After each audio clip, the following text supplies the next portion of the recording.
Vous écoutez les podcasts de Medinoc dédiés à la gestion d'entreprise pour les médecins libéraux. Dans ce nouvel épisode, nous vous aiderons à mieux comprendre comment mettre en place au quotidien un management opérationnel efficace au sein de votre cabinet, de votre société d'exercice ou de votre maison de santé pluriprofessionnelle.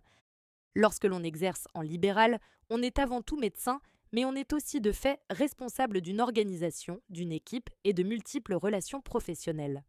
Le management opérationnel ne se limite donc pas à une question de gestion administrative, il touche directement à la qualité des relations humaines, à la clarté de l'organisation et, in fine, à la qualité du service rendu aux patients. Pour bien comprendre ce que recouvre le management opérationnel dans un cabinet médical, il est utile de commencer par en poser les bases afin de savoir précisément de quoi l'on parle et pourquoi ces sujets sont loin d'être secondaires dans l'exercice libéral. Le management opérationnel correspond à l'ensemble des pratiques qui permettent de faire fonctionner efficacement la structure au quotidien. Il s'agit notamment d'organiser le travail, de définir qui fait quoi, de fluidifier la communication, de respecter les engagements pris et de mettre en place des processus simples et efficaces. L'objectif est double. D'une part, garantir une organisation fiable et sécurisée, capable d'absorber les contraintes et les imprévus. D'autre part, maintenir un climat de travail positif, propice à l'engagement des équipes et à la qualité de vie professionnelle. Une fois ce cadre posé, il devient évident que le premier levier du management opérationnel, lorsque l'on exerce à plusieurs, concerne la qualité des relations entre associés, car c'est là que se construisent les décisions, les équilibres et la vision commune du projet médical. Bien collaborer entre associés suppose avant tout une gouvernance claire et partagée. Les statuts, le règlement intérieur et, le cas échéant, le pacte d'associés constituent le socle du fonctionnement collectif. Ils définissent les modalités de décision, la répartition des responsabilités et les règles de gestion des désaccords. Un point central du management opérationnel entre associés réside dans la définition précise des rôles. Qui est en charge des sujets administratifs ? Qui pilote les investissements, les ressources humaines ou les relations extérieures. Cette clarté permet d'éviter les zones de flou, les chevauchements de responsabilités et les tensions liées à un sentiment d'injustice ou de déséquilibre. La prise de décision collective constitue également un élément structurant. Certaines décisions doivent être prises à plusieurs selon des règles connues à l'avance et formalisées dans des comptes rendus accessibles à l'ensemble des associés. Cette traçabilité sécurise le fonctionnement de la structure et limite les incompréhensions dans le temps. Enfin, le management entre associés s'inscrit dans une vision commune. Formaliser les objectifs à court et long terme, les partager et les réévaluer régulièrement permet de maintenir la cohérence du projet médical et l'engagement de chacun. Mais le fonctionnement d'un cabinet ne repose pas uniquement sur les médecins qui le composent. Et le management opérationnel prend tout son sens dans la manière dont vous encadrez, accompagnez et mobilisez le personnel salarié au quotidien. La relation avec le personnel s'appuie d'abord sur un cadre clair et partagé entre les associés.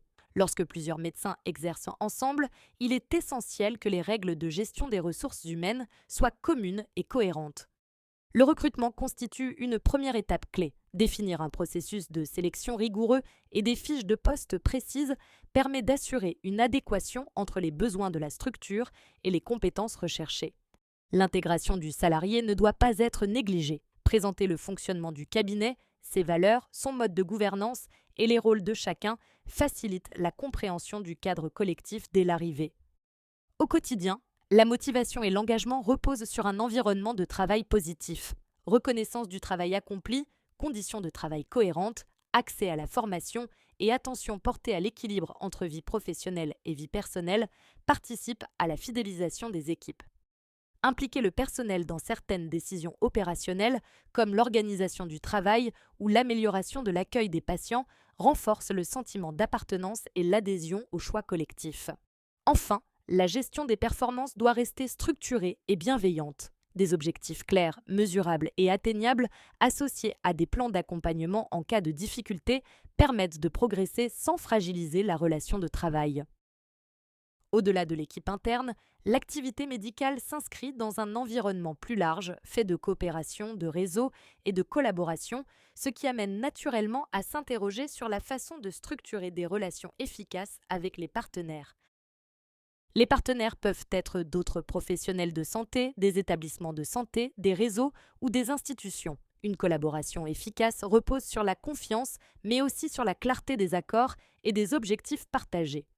Formaliser les partenariats par des conventions écrites permet de préciser les responsabilités de chacun, les modalités de collaboration et les conditions de résiliation ou de gestion des conflits.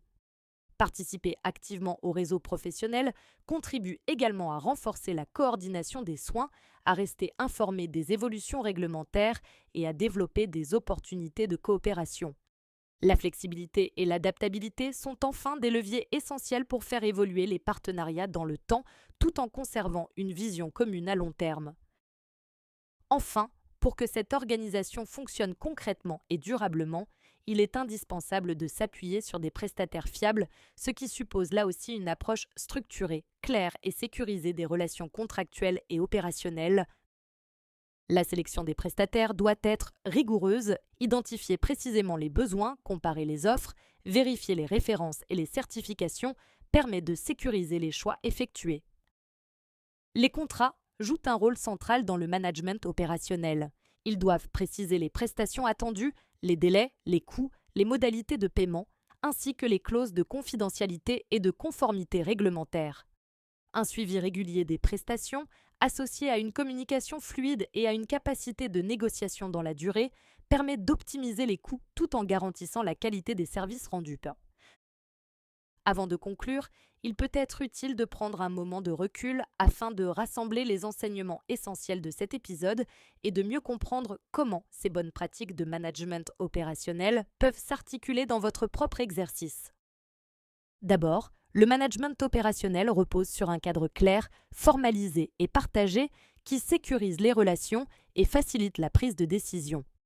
Ensuite, la qualité des relations humaines constitue un levier majeur de performance tant avec les associés qu'avec le personnel, les partenaires et les prestataires. Par ailleurs, l'implication des équipes et la transparence des décisions renforcent l'adhésion et la motivation collective. Enfin, un management efficace s'inscrit dans la durée et évolue avec le projet médical, les objectifs de la structure et les besoins des acteurs qui la composent. Nous espérons que ces quelques conseils pratiques vous seront utiles. Retrouvez l'ensemble de nos outils sur notre site internet medinoc.org.